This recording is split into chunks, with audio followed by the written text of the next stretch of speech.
From the composition of its earliest texts, the Bible has not been about new ideas, but maintaining old ones, which were compounded out of ancient and outdated tribal rules and belief systems. This prohibition of knowledge also claims dominion over the plant world and the revelations that the ingestion of certain herbs could provide. This latter prohibition could well represent the repression of experiential religion, followed by the forced installation of a rigid, dogmatic religion based on past tribal mythology, history, and law. This struggle has lasted down to our present era, leading to the near death of shamanism, a religion distinguished preeminently by the ritual ingestion of powerful plant sacraments for revelation, and which has disappeared whenever it has been brought into contact with Christianity. A religion based on long past history and controlling people through ancient tribal rules has absolutely no room for the new revelations experienced by entheogen ingesting shaman. Hello, I'm Mark Emery. I'm the director of POT Television, and I hope you're enjoying what you're seeing here on POT TV, the internetwork. And what we would like to do is we'd like to get you on the air, actually. And we'd like you, if you're in New Zealand, Australia, South Africa, Europe, Mexico, anywhere in the world, if you can put together a good half-hour show summarizing what's going on in your community, what's going on in your country, then we are interested in broadcasting that on POT Television. We're looking for correspondence, and we will pay you $150 Canadian for a half-hour show. And even if you just send in a 2 to 5 minute bit of your rally, of your conference, of seminar, of coffee shops in your area where marijuana is being sold, interviews with dealers, interviews with consumers, interviews with growers from your community, and we use it on the air, then we will pay you $50. And we are looking for a wide variety of submissions. So if you have something you'd like to see on POT Television and you have a video camera in your possession, then get out there and become a journalist working for POT TV, the POT Television Network. And contact us at a variety of places, info@pot-tv.net, or call us here at 604-886-1489, and we look forward to receiving your submission for a broadcast here on POT TV.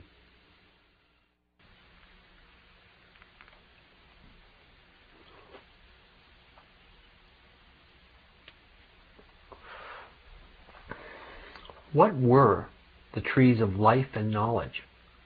The description of Adam and Eve's eyes becoming opened after eating from the tree of knowledge undeniably symbolizes a spiritual transformation and indicates that the forbidden fruit of the tree contained some sort of mind-expanding alkaloids.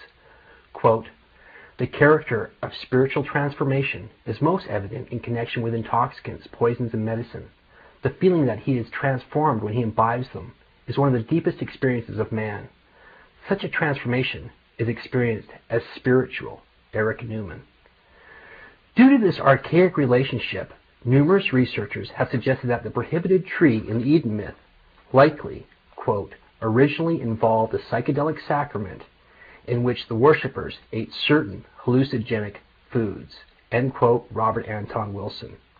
Quote, "The symbolic fruit of the tree of knowledge, which grew in the Garden of Eden, and which Eve tasted on the advice of the serpent, and to which she turned Adam on, reverberates in the myths of many cultures and in the literature of sacred drug plants. Eating the fruit made Eve and Adam as gods, knowing good and evil, approximating the effects of sacred drug plants that temporarily produce feelings of cosmic perspective," end quote, Palmer and Horowitz. Historically, the Bible can be seen as a compendium that developed out of existing religions and was influenced by other cults throughout its composition.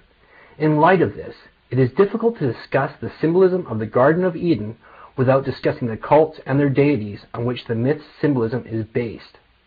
A look at these groups and their historically known use of the entheogens offers some interesting insights into the identity of the mythical trees of the Garden of Eden.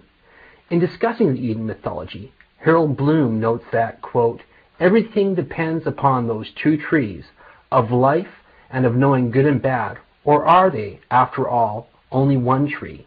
Pragmatically they are, since only the tree of knowing good and bad is involved in the catastrophe and is the author's own invention. The tree of life is prevalent in the literature of ancient Middle East, and I suspect that the author interpolated the traditional tree into the text as an interpretive afterthought," end quote, Harold Bloom. A view that has been held by other scholars. The principle of mythic disassociation by which God and his world, immortality and mortality are set apart in the Bible is expressed in a dissociation of the tree of knowledge from the tree of immortal life. The latter has become inaccessible to man through a deliberate act of God, whereas in other mythologies, the tree of knowledge is itself the tree of immortal life, and moreover, still accessible to man. End quote, Joseph Campbell. The tree of life as a religious symbol undoubtedly comes from the ancient Near East. It is found in some of the earliest Sumerian art and continues throughout Mesopotamian history, being very prominent in the Assyrian friezes of the first millennium BC. Like the entheogenic references to the tree of knowledge in Genesis, the original Sumerian word for the tree of life contained indications of intoxicate. Quote, in Sumerian, the word for live and intoxicate are the same, tin, as in the tree of life, geshtin, end quote, John Allegro. Likewise, the Hebrew word used for life, as in the tree of life, che, has more to do with enlivening, fresh, or merriment, rather than personal immortalization. When we come back, we'll take a look at the candidates for the real tree of life.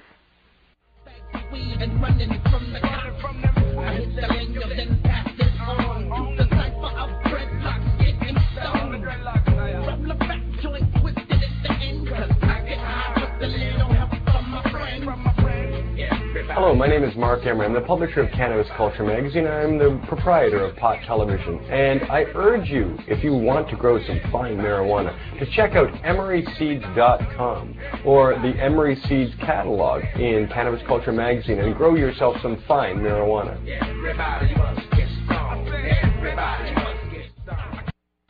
Interestingly, it can be demonstrated that hemp has a long history of being associated with the tree of life. An ancient world symbol for the tree of life appears in the basalt stelas of Assyrian kings Esarhaddon and his son Assurbanipal in the form of the elaborate-looking plant seen in the depictions. In the depiction of King Esarhaddon, he stands before an elaborate incense chamber with a smoking censer pictured in the lower portion of the chamber. The upper chamber is tent-like with an opening.